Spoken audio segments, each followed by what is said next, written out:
Welcome to Let Me Fix This. Enjoy the video. In this video, I will explain how to make crab gumbo.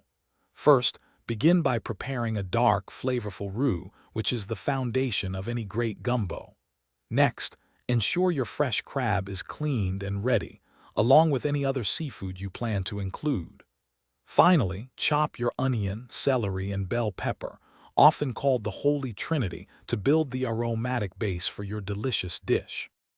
Once your roux is ready, sauté the chopped onion, celery, and bell pepper in a separate pot until they are tender and aromatic. Then, add minced garlic and cook for just about 1 minute, being careful not to burn it. Pour in your seafood stock, stirring well to combine everything and bring the mixture to a gentle simmer, allowing the flavors to meld. Now it's time for the stars of the show.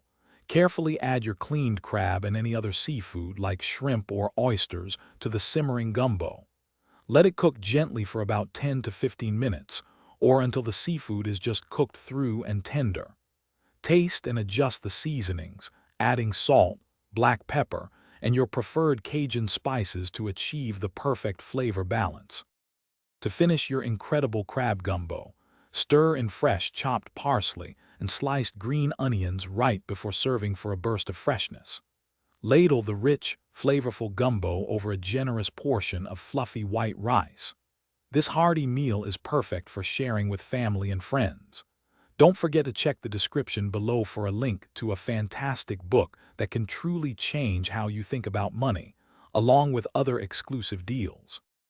Thanks for watching. If you found this helpful, don't forget to like and subscribe.